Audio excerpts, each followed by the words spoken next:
આપણા પશ્ચિમ કચ્છ જિલ્લાના માંડવી બીચ ઉપર જે વિડીયો વાયરલ થયો હતો એની અંદર આ કૃત્ય મોહનીશ ઉર્ફે મોન્ટુ, મહેન્દ્રભાઈ ઉદાસી અને બીજા નંબરમાં કમલ જાડેજા, આ બે લોકો દ્વારા કરવામાં આવેલું કૃત્ય છે, જે બંને ઉપર પ્રોહિબિશનના કેસ પણ કરવામાં આવેલા છે.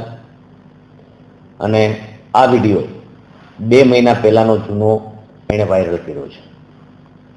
આખા સમગ્ર ઘટનાની અંદર આ બંને વ્યક્તિઓ ત્યાં દારૂ વેચવાની સતત પેરવીમાં હતા, પરંતુ પોલીસનું સતત પેટ્રોલિંગ અને સતત ત્યાંની જે કાર્યશીલતા છે એના અનુસંધાને એ લોકો દારૂ વેચી શકતા નહોતા.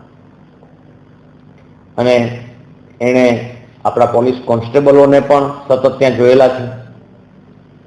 એની સાથે પણ વાર્તાલાપ એ રીતનો થયો છે કે ભાઈ કોઈ પણ દારૂ વેચશે તો છોડવામાં નહીં આવે. એ આ પોલીસની કડક કાર્યવાહીના અંતે આ લોકોએ જોયું કે આપણું કામ અહીં ફાવશે નહીં. જ્યારે આ વિડીયો વાયરલ કરવામાં આવ્યો છે એ સમય અત્યારનો છે, જે ત્યારે સ્લેક સિઝન હતી એ સમયમાં ત્યાં ટુરિસ્ટો એટલા બધા નહોતા. એ સમયે આ ચોરી છુપીથી બનાવવામાં આવેલો વિડીયો છે. અને આ વિડીયોનો મકસદ એટલો જ છે કે પોલીસને બદનામ કરવી. એ લોકોનું એવો મેસેજ છે કે જો અમને દારૂ વેચવા નહીં દેવામાં આવે તો અમે ગમે ત્યારે તમને બદનામ કરશું.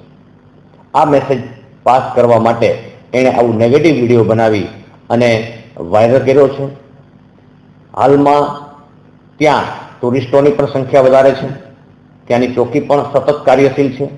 આપણા આઈજીપી સાહેબ અને આપણા એસપી બંને સાહેબો તમામ જે પર્યટન સ્થળો છે ત્યાં સતત પેટ્રોલિંગ, એસઆરપી, આપણા હોમગાર્ડ, આપણે જીઆરડી અને પોલીસ સતત તૈનાત છે. કોઈ પણ જગ્યાએ કોઈ પણ ટુરિસ્ટને આપણા કચ્છમાં તકલીફ ન પડે તે માટેની ટીમોની પણ રચના કરવામાં આવેલી છે. આ ઉપરાંત 31st આવી રહી છે તો એના અનુસંધાને પણ એક અલગથી આખી આપણા આઈજીપી અને એસપી સાહેબે ક્રાઇમ કોન્ફરન્સ લઈ અને શું કરવું અને શું ન કરવું તેની પર રૂપરેખા મુજબ અલગ અલગ ટીમો બનાવવામાં આવેલી છે. આ વિડીયોના અનુસંધાને એ લોકો ઉપર તપાસ કરતા એની ઉપર પ્રોહિબિશનના કેસો પણ છે.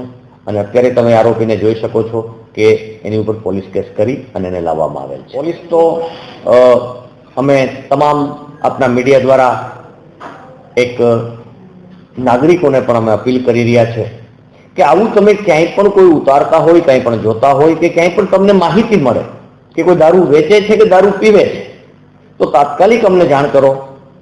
1 સેકન્ડે જેવી જાણ થશે કે ત્વરિત એ જગ્યાએ પોલીસને મોકલવામાં આવશે, અધિકારીઓને મોકલવામાં આવશે અને એની ઉપર સખતમાં સખત કાર્યવાહી કરવાથી સંતોષ માની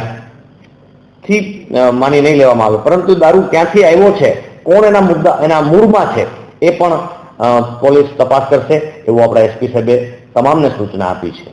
તો આ બાબતે સતત કાર્યશીલ છે, જેથી આવા ખોટા નેગેટિવ મેસેજ ગુજરાતની છબી ખરડાય, કચ્છની છબી ખરડાય એવા ખોટા મેસેજ જે પાસ કરે છે એની ઉપર સખત કાર્યવાહી કરવામાં આવશે.